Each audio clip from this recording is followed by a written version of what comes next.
This is going to be kind of long. Sorry for any formatting problems. I'm on a mobile right now. So I, 28, female, have been with my husband Mark, 30, male, name changed for privacy, for 6 years and married for the last 2 years. I'm going to give a bit of backstory first. My mother in law had never been the sweetest person towards me, but I usually just brushed it off, especially at the beginning of our relationship. I was young and stupid, and I sort of just assumed mother in laws were like that with their sons. I moved out of my family's house when I was 16, and I haven't been in contact with them much since then. So I also didn't have any context of what healthy families look like, I guess. The stuff that has happened over the past few weeks has sort of been culminating for a while, and I am so lost right now. I don't know what to do. So, for context, when I first met my husband's parents, we had all gone out for dinner. Mother in law seemed nice enough, but she would keep making comments throughout the dinner that always seemed targeted and underhanded. So, do you have a job of your own? Or do you just live off of Mark's money? Or have you ever considered losing weight? You have such a pretty face. I think you would be stunning if you were a little slimmer. Or, you're a great girl, but I just don't think I could ever find anyone good enough for my baby boy. I know, I ignored every possible red flag. But in my defense, I was just really in love with this guy. She'd always say it sweetly like it was a joke too, and I didn't want to overreact. The first couple of years we were dating, the behavior usually only included petty, underhanded comments about my weight or appearance, or the fact that I was dating Mark for his money. We are both in the same profession and earn roughly the same amount. While he does earn a little more than me, it's not an amount worthy of gold digging. The stuff she said did bother me at first, and I'd bring it up with Mark, who told her many times to stop saying things like that. But it was never that serious. He'd brushed them off to me, explaining that since he's her only child, she's just a little clingy. He also didn't see them that often, as we were both working and lived about a 2 hour drive away from them. Things really amped up when he proposed to me, though. I'm not going to bore you with all the details, but our engagement and wedding were rough because of mother in law. We had invited his parents to dinner to announce our engagement to them, and his mother lost it when she saw the ring. She asked Mark how much it cost, about $7,000, and turned completely red when he told her. I know 7,000 for a ring is a lot, but we are in an industry that makes a lot and are super lucky when it comes to money, so this was a pretty comfortable amount for him. She literally told him that I didn't deserve a ring that expensive and that he had never brought her anything that expensive, which she deserved since she was his mother. She also said that she didn't think he was really serious about OP. No, we had been dating for 3 years by now. Mark told her not to be crazy and left it at that, but dinner was ruined and everyone left pretty soon after that. His mom didn't talk to him for 3 weeks after that. She texted him afterward to apologize, saying she was just scared to lose her little man. During the wedding planning, she tried tampering with the guest list and the vendors, and you guessed it, wore a white dress to my wedding. Mark stood by me through all of this. We had passwords for all the vendors, and he made his mom change them at the wedding. Our first year of marriage was great. We wanted to start our family and started trying for a baby right away. Things changed when I got pregnant at the end of last year, though. We surprised my in-laws at their house by making them a little gift basket with champagne, chocolate, and a tiny plaque that said, Grandma and Grandpa's. When they opened it and understood what was happening, mother-in-law looked at me and said, You sure it's my baby? Mark's right? I was stunned, but she laughed and acted like it was all a joke, and the evening moved on.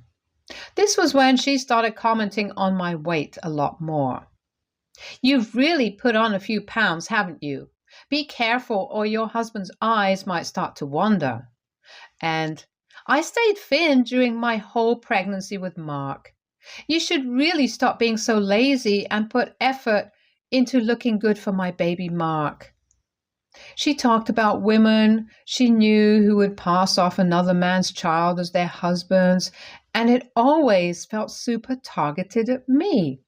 She would even make jokes about how she sure hoped I wouldn't do something like that, basically insinuating that I cheated on my husband. I hated these comments and always asked her not to say things like that. She would tell me not to take things so seriously and that I couldn't take a joke. She also started bringing up Lauren, 30, female, Mark's ex from high school, and would talk about how skinny and petite she was and how she matched Mark better since they're both fit. These comments, mixed with all the pregnancy hormones, reduced me to tears a lot of times. At first, Mark would yell at his mom to stop talking to me that way, which pissed her off more. Around my 4th to 5th month, though, he started acting more distant. He started visiting mother-in-law a lot more without me and would go over on weekends, even when I would beg him to stay because I was feeling sick or in pain. Around my 5th month, he stopped kissing me goodbye in the mornings before leaving for work, stopped hugging or kissing or even touching me at home, and would never show me any affection. I was really confused, but anytime I asked him what was wrong, he would get annoyed with me and tell me I was acting clingy and annoying, or that he was just tired. He even suggested that I was just acting crazy because of my pregnancy hormones. I let it go and just tried to focus on myself and my baby, but I was sure mother-in-law was in his ear about me. When my baby was born 1 month ago, mother-in-law insisted on being in the delivery room. I did not want her there, but Mark said if I didn't let her come, he wouldn't be there for me either. I was just so emotionally and physically exhausted at this point that I gave in and allowed her to be there. My labor was painful and complicated, but holding my son is still the happiest moment of my entire life, and I would do it all over again for him. Literally, right after they cleaned him and brought him back, Mark turned to me and went, "I want a paternity test." I was shocked. I thought it was a joke at first. He was serious, though, and I was just so confused and kept asking why. I had never cheated on anyone or given him any reason to think I cheated. My job was remote, while he had to go into the office, so I was almost always at home. My pregnancy was a difficult one too, so I literally had no chance or time to go and have a whole affair. He kept saying he wanted to make sure the baby was his and that he didn't want to pay for some other man's child. To hear him say those things about our baby just broke me inside a little. I agreed to do a paternity test because I had nothing to hide. 3 weeks ago, we got the results. You probably guessed from the title, but it came back negative. I knew there had to have been a mistake or something, but Mark just wouldn't even look at me. He packed his stuff and went to his mom's house, leaving me home alone with a 2-week-old newborn. I called over and over, but he wouldn't pick up. I texted him to say there had to be a mistake and suggested another test, but he didn't reply. 1 week ago, I finally got a call from him. I was a wreck by this point and just wanted some help with my baby. He said, "My mom was right, and he can't believe he married a woman like me." This is the moment things sort of clicked for me. What did he mean his mom was right?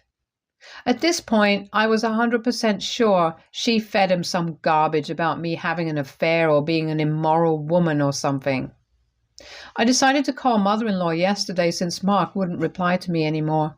When she picked up, I told her I wanted to talk to Mark and that he couldn't just abandon me with a 1-week-old baby after the complications I had during my pregnancy and labor. She laughed on the phone and told me he wasn't home and that I deserved what I got.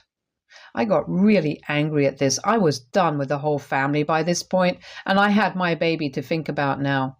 There was no way I'd let them walk all over him the way they did me, and I just didn't want to put up with my mother-in-law's BS anymore either. I told her that I'm not sure what she thinks of me, but I never cheated, and that the test was wrong. This was the turning point. She laughed again and told me she knew she was the one who submitted the wrong sample to make sure the result came negative because I didn't deserve her baby Mark and that she wouldn't let me baby trap him. She said he would never believe me or put some woman over his own mother, so to just let it go. I was sort of stunned for a second and didn't respond. She then started on a long rant about how she always wanted him to be with a woman who was good enough for him and who matched him in terms of looks, I guess. She also brought up Lauren and how she missed her and wanted Mark to see that she was who he should be with. The paternity test was a way to apparently get him to leave me so mother-in-law could find someone who was actually suitable for him. I just hung up and have been sort of numb since then. I just can't believe an actual adult can behave like this. That brings me to right now. I texted Mark immediately after letting him know what she said to me and to ask her himself. I don't know where to go from here. Should I get another paternity test? I'm thinking of getting a lawyer too, but I don't want to complicate things too much right now either. Should I take him back after that if he decides he wants back in? Any advice would be appreciated. Update 1. Quick update for everyone who asked. First of all, thank you so much to everyone who replied and gave advice. I really didn't expect so many people to see this. I went to bed last night after writing this and woke up to like 900 comments. I've read all of them, but I won't be able to reply to everyone. So I'm going to answer some questions here. Like I said in my post, I'm not close with my family and I haven't spoken to my parents in years. They didn't come to my wedding and I don't think they know or care about my baby. My family is from Minnesota, but I moved to the East Coast when I left my parents' place. Put myself through school and college by working a bunch of jobs, met Mark in college and have worked remotely since. I don't really have friends nearby and my family is out of the question. I have a coworker who lives nearby and we text sometimes. I'll call her Katie, 29, female. I told Katie a little bit about what was going on and she was sweet enough to offer to come over just to give me some support for a bit. When she reached my house, I was a mess. I hadn't showered in a week. The house was a mess and a 2-week-old newborn crying in my arms. I was so relieved to have her here and just started sobbing, which was awkward because we weren't really that close. She was amazing, though, and asked me what was going on. I didn't have it in me to explain, so I just showed her my original post. Katie has been a sweetheart and has been watching my son while I clean up and get myself some real food and a hot shower for the first time in 2 weeks. She's also been a rock for me right now and is furious for me. I'm going to be honest, it feels really nice to have someone on my side right now. That's about it for now. Some of you asked about my father-in-law, and I never said much about him because he doesn't really say much. I don't know what he thinks about me, but he's always been nice to me and sort of just ignores mother-in-law in general. I don't know why mother-in-law dislikes me as much as she does, but it doesn't have anything to do with race or religion like some of you suggested. We're all white and aren't religious. I have a feeling it's because I'm a slightly bigger girl and pretty tall and Mark is really fit, into the gym a lot and stuff. I'm not obese or unhealthy by a long shot. I go to the gym too. I'm just not petite like mother-in-law and some of Mark's exes. That's my best guess, honestly. I'm also going to contact a lawyer today, so yeah, I don't think I can ever look at Mark the same again, and I know I want a divorce now. I have screenshotted as many conversations I have had with mother-in-law and Mark from before this whole thing too, just in case. I will also be getting another paternity test and will be giving him the results while I serve him papers. He still hasn't responded to my text, and at this point I don't care and don't want my son to have a man like him as a father anyway. The fact that he didn't even bother talking to me about it before abandoning me and his son makes me so angry, and I just don't even want him around me anymore. Sorry if this is all over the place, but that's about it for now. Update 2. Hi everyone. It's been a very eventful couple of months and I've got a lot of comments and PMs asking me for an update on my situation, so I thought I'd catch everyone up. Anyway, it's been 2 months since I last posted. About 2 days after my first update, Mark came home. I had the chance to clean up myself in the house thanks to Katie and had talked to a lawyer about divorce proceedings. Mark turned up early in the morning looking absolutely terrible, unshaven, and eyes that looked like he'd been crying for the last 3 days. I wasn't expecting him. We sort of just stood there for a minute before he started sobbing and saying he was sorry. I know I said I wanted nothing to do with him anymore, but seeing him in front of me was hard. I'd loved this man for 6 years, and it was hard to let go of all that. And hearing him apologize felt really good too. I let him come inside and we sat in the living room while I held my baby. He just kept crying and eventually asked if he could hold his son. The rage of the past few days came back and I said no. He just nodded and let it go. After composing himself, he asked if we could talk and I agreed because I wanted to know what he had to say. Thanks to a commentator here, I remembered to record the conversation on my phone. Basically, after I sent him the text explaining what mother-in-law had told me, he didn't want to believe it, but it kept eating at him for a while. Finally, he decided to confront his mom about it. She denied it, of course, and told him I am trying to baby trap him for his money and isolate him from his family. But it turns out father-in-law had enough of his crazy witch of a wife by then and told Mark everything. Apparently, one of mother-in-law's nephews worked at the lab the paternity test was sent to, and mother-in-law convinced him to switch up the results. Mark said that it felt like his entire world had crumbled in that moment because he realized how terrible of a husband and father he had been up until then, and what a manipulative B word his mom was. I'll be honest, it felt great hearing that. That wasn't the end, though. Mother-in-law tried to get in Mark's head and tried to justify herself by saying that, I called it, she thought I was too large and unwomanly for her perfect handsome boy. She wanted him to divorce me and get back with his ex, who was, according to mother-in-law, prettier and more suitable for him. She also thought he was giving too much attention to me and our future baby, and it was taking precious time away from her. When he went over to her house during my 4th month, in one of those days I couldn't go, she had invited his ex, Lauren, and convinced Mark that I had been distant and irritable with him because I was having an affair.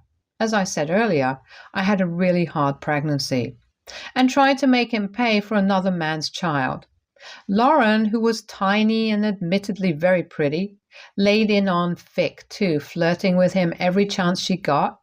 Mark admitted to falling for his mom's manipulation and started seeing Lauren behind my back because he liked feeling wanted. So the entire time I was pregnant, he was the one having an affair.